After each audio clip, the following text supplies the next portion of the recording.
Welcome to What's Cooking New Ulm. I'm Rebecca Fliszar, the dietitian with the Heart of New Ulm Project, working to reduce and eventually eliminate heart attacks in the 56073 zip code. Today we welcome back Tim O'Neill. Hi, Tim. Hi, Rebecca. Now today, I gotta say, we have a recipe that's gonna be a little bit intimidating to me when I first looked at it. So you're gonna have to break this down quite a bit for us and explain how we're gonna use these things. Our recipe today is tomato and olive stuffed portobello caps.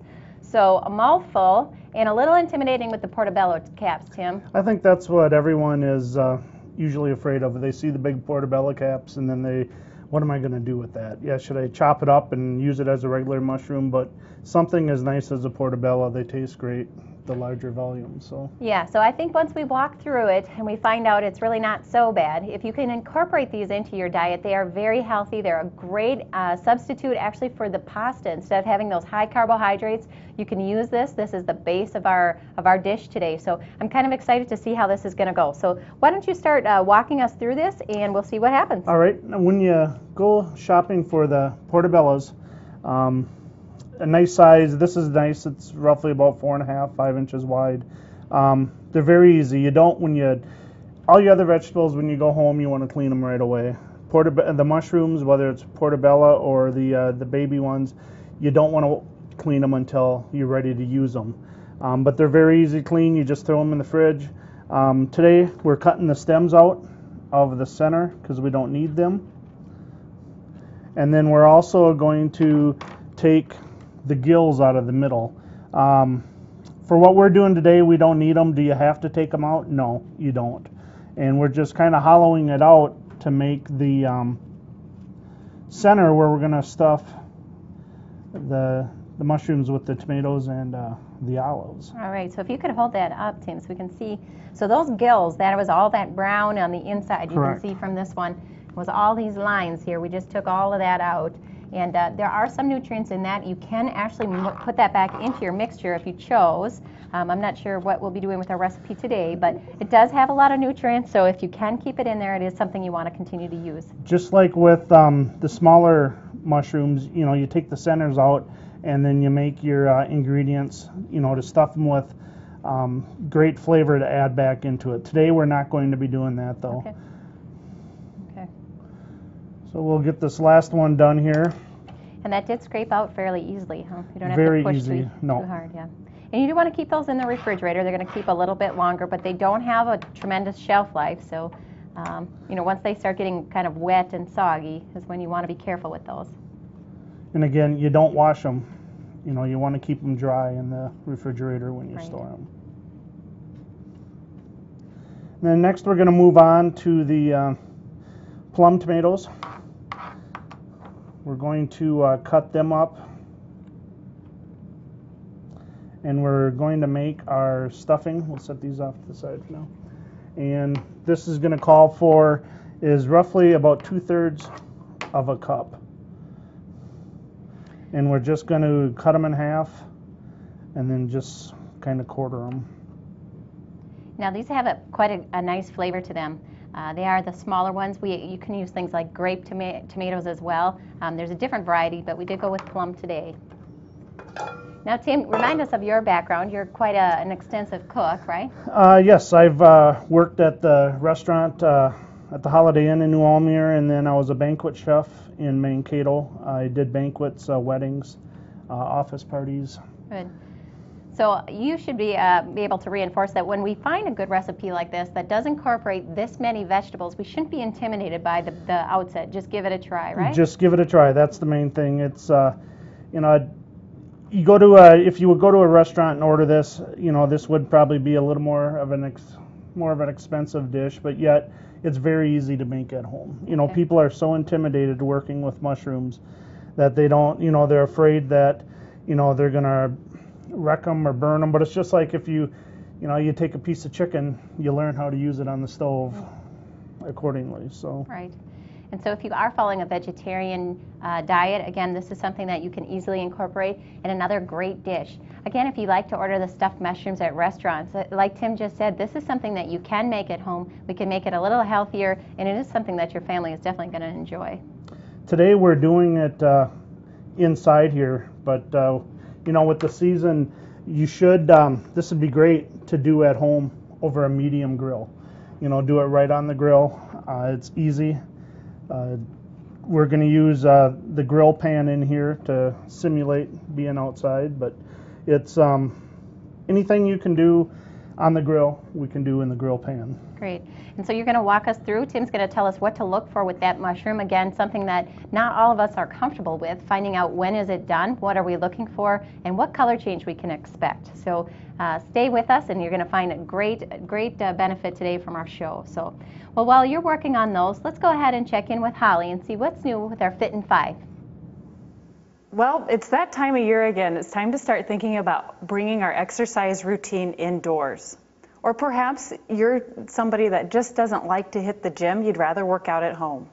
Having a good exercise video can be key to enjoyment, fun, and an effective workout in your own home. Today we're going to talk a little bit about how to choose an exercise video, because in case you haven't noticed, there are a ton out there. So how do you know what's a good video and maybe what's not the best? One of the first things to consider when you choose an exercise video is the space that you have to do your workout in. If you don't have a lot of space, you're probably not going to want to select a video that allows you to have to move around a lot in a big area. The second thing to consider is the type of workout you're looking for. Are you looking for a mind-body video like yoga or Pilates? Or are you looking for more cardio? Do you have a step that you can use at home or another piece of exercise equipment that you like to use? Once you've determined your space and the kind of workout that you want, then it's time to head into the store and select your video. I brought some videos with me today. I have 3 different kinds of videos. Now I would advise that you may want to start out with a mind-body video, but gradually build your video library so you incorporate all of the great activities that you need in a good exercise routine. So you want cardiovascular, strength, and flexibility. The videos I have with me today, I have Pilates, Bosu video, and a step video. These are 3 very different kinds of videos. So when we head into the store, we go to look for a video. What we want to look for first is it beginner, intermediate, or advanced? Now, if you haven't done Pilates before, a beginner video is probably going to be a great bet for you. But you can see I have a Pilates video here, and it says right on the video cover, intermediate mat workout, which means you basically just need a mat, and it's intermediate, so it's not going to quite be a beginner, but it's not going to be advanced either. I brought another Pilates video with me too, and this is a STOT Pilates video. STOT is a great organization that is certifying body for Pilates. But you can see, you'll look on the back and it'll say that you'd need just an exercise mat on the back. So that would maybe meet your space requirements. The STOT Pilates video has a level 2 on the top, so that tells us that it probably also is an intermediate video. Once you've decided beginner, intermediate, advanced, you want to look at the instructor. This is really important. I tend to advise shying away from videos that are taught solely by celebrities. If you have a celebrity with a personal trainer or some type of fitness professional, that's great. But I, just for safety reasons, would shy away from videos put out totally by celebrities. You're going to see that I have one here called Step Gone Wild, and this is by Rob Glick. And when I read the back of this, it's going to tell me that he is both ACE and AFIS certified. So that means that he is a certified group exercise instructor. So he knows the safety requirements basically needed to give you a safe and effective workout. And one thing about Rob's video, though, that I don't like is that it doesn't give you the fitness level that you need to participate in this video. I happen to know Rob, I've taken his workshops, and I really like his videos, but I also know his teaching style. If you don't know their teaching style and the video doesn't tell you if it's beginner, intermediate, or advanced, you may want to look for a different video at that point in time.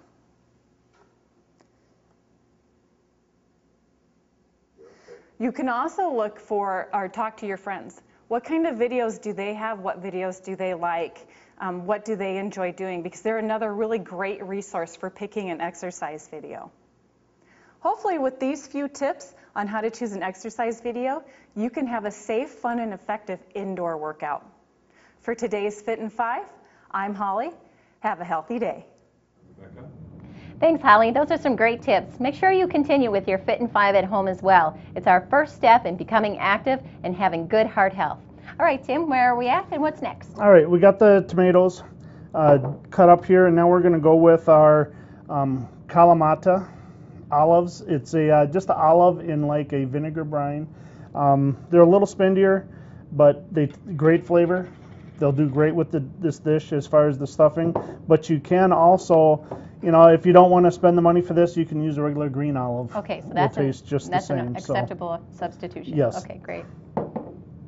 And these have the seeds in, so you kind of peel them. Some people have a olive pitter, but it's just as quick.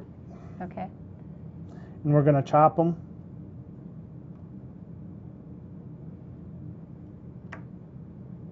So we're just finding that pit in there and pulling it out. Correct. Okay. And it's a loose chop. So nothing too. Nope. And set we need a quarter of a cup. Okay. Like Tim mentioned, these are available at our local grocers, but they are a little bit pricier. So if you want to try this recipe but don't want to make the investment into the Kalamata olives, do make that substitution of green olives. It is a very unique flavor our olives provide, so it's not an ingredient that you would want to skip. Remember, olives also provide us with the good fat, the mono or the polyunsaturated fats, and that is good for bringing up your good cholesterol and down the bad. Again, something that we do want to incorporate into our regular diet, so don't skip the olives on this recipe. And if you want to, you know, if you do use the green olives, you can substitute with just a little bit of balsamic vinegar. Okay. Just not a whole lot, maybe half a teaspoon. Just to add give the the flavor. little of the flavor Okay. that you would get here. And is that really the difference, or is it how they're grown? Well, it's a brine, so they're jarred in it, and you know it absorbs the vinegar. All right. So next we're going to need a little bit of garlic, and we need 1 teaspoon of minced garlic. They now actually have in stores where you can buy the garlic already minced. Right. They're like $3, and it keeps in olive oil. It's quicker, but yet this is a little healthier. Right. So you can see that he just simply pressed the garlic, and that's going to help break that skin off. So maybe walk us through that one more time there, Tim. All right. We just take it and you lay the back side of the knife on it, and it'll crack. Okay. And then you just peel out the heart of the garlic that you want to use. Okay. That's the easiest way, the quickest way to get it. Remember, even if you're using a garlic press, we still have to get that skin off. So make sure you're doing that, taking that outside skin off, and it's going to make it a much more effective way of getting that garlic out. As he said, you can buy pre-minced garlic, but it is already in olive oil. So if you want the complete healthy way of doing this, we do want to go with our natural regular garlic tubes. A lot of people are afraid of garlic, but garlic is a great item to cook with, extra flavor. Right. And very heart healthy.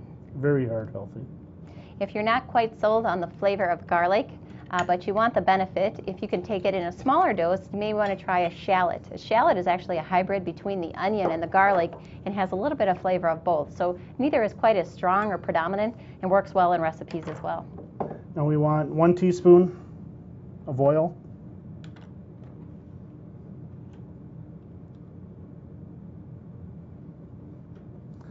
And we need a 1/2 cup of cheese. And that will finish off the stuffings. We did choose the light mozzarella, again bringing down our total cholesterol and total fat. So make sure you're incorporating that into your recipe as well. As you can see, this really wasn't as intimidating as we thought. We basically had our tomatoes, our olives, a little bit of garlic, and some olive oil. So far, this is something we can all do. I think the hard part is next, though, Tim. Once we get it on the grill, knowing when those mushrooms are ready to go. It's actually fairly easy. With mushrooms, it's more of a timed sequence. You want it about a medium heat where you can hold your hand over there for like 3 seconds. Okay. If you can barely go down there, if you can barely hold it over and too hot, then turn the heat down. One thing with whether you're on the grill or at the house, you don't want to spray the pan, especially if you're grilling. So put a little oil on a paper towel. Okay. And if you're outside on the grill, use tongs.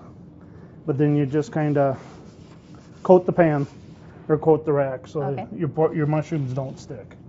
Now what we're going to do is we're going to add a little lemon juice and a little soy sauce, and we're going to coat the portobellos before we put them on, give them a little flavor.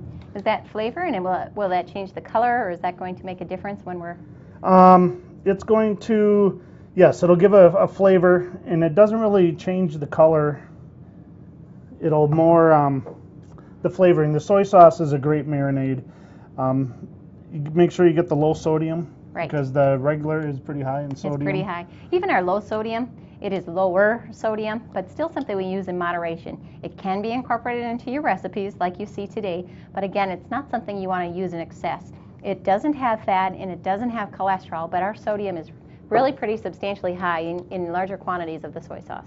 All right, so what we're going to do is we're just going to brush the portobellos with the mixture.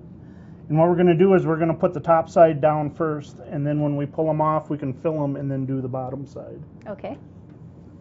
And we're going to put them on for roughly 4 minutes. Per side? 4 minutes for this side and then 3 minutes for the other side. So a total of 7 minutes, and these are going to be done. All right. If you go too much longer, they get a little leathery. Okay. If they're on too long. And so is it going to change a color? Is there something specific we're looking for to know that they're ready to go?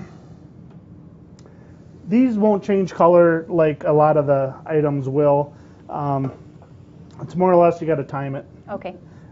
With the regular mushrooms, they will get darker, you know, when you're sauteing them. If you leave these on long enough, yes, they will get darker. But we don't want them real dark. We want them to be kind of meaty, because they do replace almost like the burger in a meal. Or Right, definitely the base of the meal. And they really have a distinctive smell. We're already getting that off of the pan. So this is going to be a great meal. I'm excited to give it a try. While we're waiting, I'm going to add some rosemary to the stuffing. You can either add dried rosemary, or this fresh rosemary is the best. Okay. Easiest is to grab it by the top, and then you pull them backwards. Okay. And it pulls it right off. Rosemary is great with chicken as a marinade. Again, really a distinctive smell to the rosemary. And something that can be grown locally.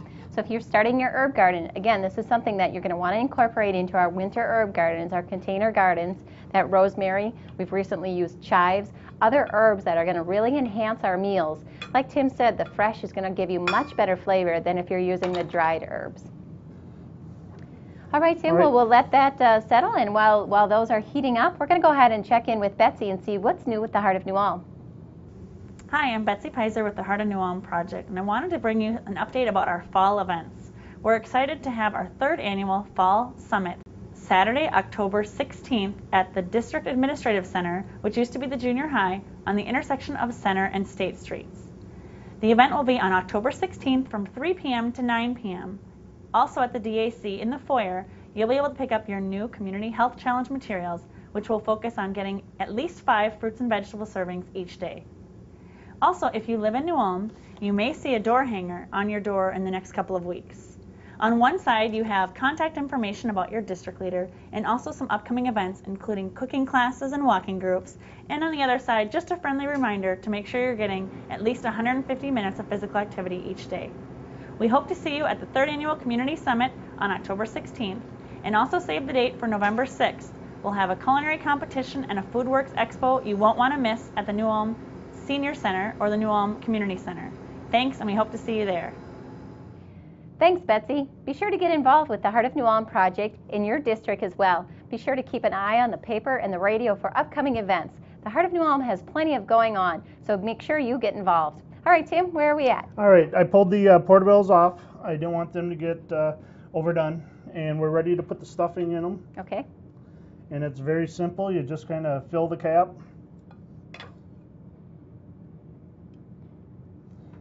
And then we will put them back on the grill for about another 3-4 minutes to get have the cheese melt, and we'll be good to go. All right. Now, what is surprising to me is I thought that this mushroom would have a true cap where it would be indented. You can see what Tim is doing here is he's barely filling it; just sits basically on the top. So, if this is how yours are looking, that is correct. That is how we want them to look. So, he's going to set those right back into the pan and heat that up, and watch for that mozzarella cheese to melt. So you can see that this was a very quick and easy recipe. Again, we use very basic ingredients, all pretty well fresh foods that you can find at your local grocer. So the only thing that we talked about modifying would be the olives. Remember that you can go with those green olives on that as well. What other kinds of things do you think we could add into a recipe like this? Something like this, you could throw in, any type of, you could throw some onions in, any type of, we want to stay healthy, so, you don't want to go with your cream cheeses and all Right. that stuff. But, as far as the cap and the stuffing here, a different Gouda cheese Right. would taste good instead of the regular mozzarella that we're using now. Right. So. But even if you chose like the light cream cheese, you can make a pretty good blend with that as well. A light or a fat-free cream cheese will sit on there quite nicely as well. So. And then if we're going to use the cream cheese, you could the caps, what we cleaned out of the middle, we could incorporate that into Sure. the cream cheese and add that back in, so you have the flavor. Okay, so put the gills right back into your cream cheese. Correct. Oh, great. Correct. That's a great idea. So you can see again, this is versatile, and you can tailor it to the taste of your family, whatever you would like. But don't be afraid of these. As you saw, this is quite easy for you to make at home, and yet it seems so intimidating. So Tim, this has been a really great recipe. So what are we looking for now? Okay, now we're just looking at, we just want the cheese to start melting. We're very close here, so we can grab a plate and we can plate it up. Okay. So, and then we'll be good to go. So. And now what would you normally eat with these, or would this be a meal on its own? This would be the main part of the meal. Okay. You could go with like a lettuce salad on the side, but just this itself would make a good meal. Great. Now you'll remember that we do have plenty of vegetables in here. We do have our protein from our cheese, so that is going to be complete. Like Tim said, you can throw in a salad on the side or maybe a fruit and make this a complete meal. So definitely a good option for us. Yeah, these look great. This is amazing. All right. I can't wait to try them.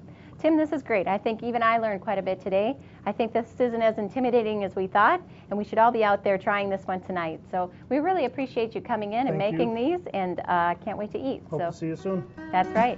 All right, well, that's it for this week's episode of What's Cooking, New Ulm. We look forward to seeing you again next week.